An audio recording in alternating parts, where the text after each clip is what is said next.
Hello and welcome to the preview for punterspage.com. I'm Jason and I'm here to preview the US Open tennis tournament starting on Monday.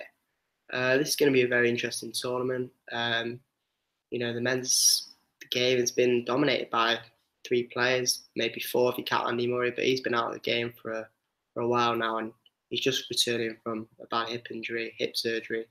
So it's the main three that you've got to look at. Firstly, I'd like to look at Novak Djokovic at 5-2 favourite with ball sports. It's hard to say that he doesn't deserve to be favourite, winning the Cincinnati tournament just last week and coming from a Wimbledon victory. Djokovic has really returned well from injury and is looking like the old Djokovic. I mean, I don't think he's at his best. He still had some difficulties, not at Wimbledon, but in Cincinnati, he was arguably deserved to go out by Cilic and Raonic, but they just lost their heads a few, and they really did seem to mismanage the game badly. And Djokovic did get off a bit lucky, but just seeing Djokovic at the other side of the court, it's hard. It's always going to instill a bit of nerves in the opponent. And Djokovic really came back well in a lot of those games. Second favourite is Rafa Nadal at 7-2.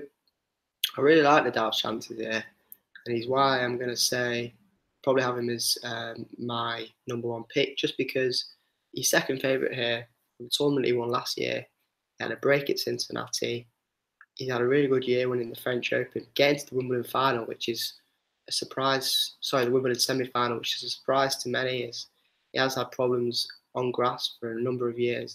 The court conditions did help him, as they were faster and bouncier, but they were slower and bouncier, and they bounced up to him, and because of the hot weather. But I think Nadal's at second favourite. I prefer him to Djokovic. I think Djokovic has got Federer in the quarterfinals, and that's a really tough game.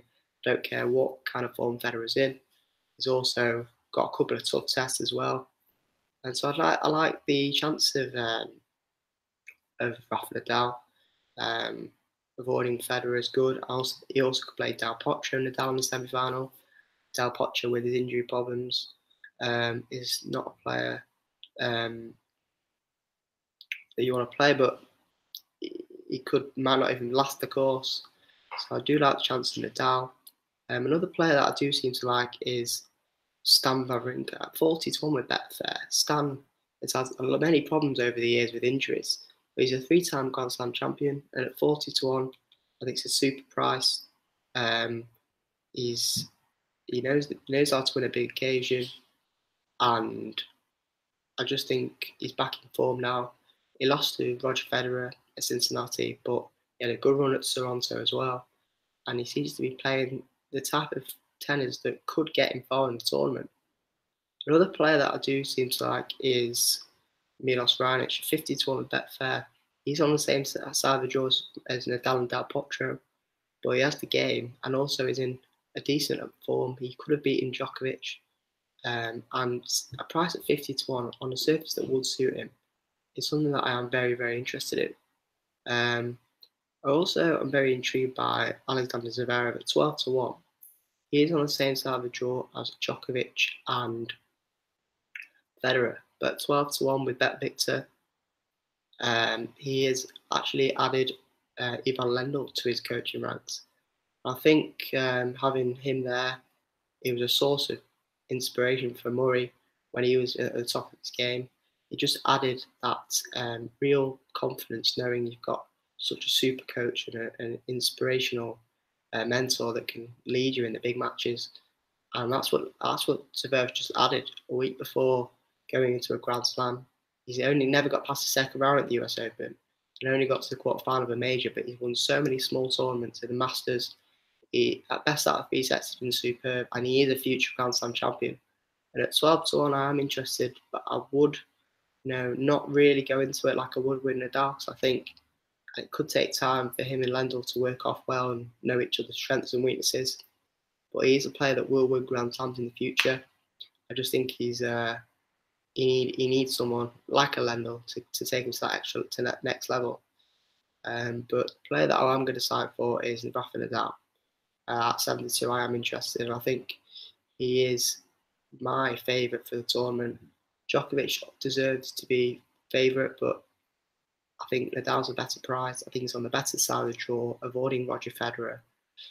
And he's only got Raonic and Del Potro, and also Wawrinka. But I think he could avoid, if they beat each other, that he'll be fine. And I think he's got a good first week. Got David Ferrer in the first round, and he's got Karen Khachanov, who he always seems to beat. So I think he'll be fine, and I think he'll waltz through to the second week. And if he's had a nice week's rest, and I think he's my tip for the tournament. My second tip is Milos Raonic for 50-1. I think it's too big of a price to bet there. He has the game. He has got to a Grand Slam final. He's got to a Grand Slam semi-final before. And at that price, I do like it. I'd like to stay clear of Djokovic side of the draw. So very busy in that side of the draw, but 12-1, it's just a little too short for me. But I would not deter anyone away from having a punt on Alexander Zverev, because I think he will go far and I think he will win Grand Slams in the future, but maybe not this year.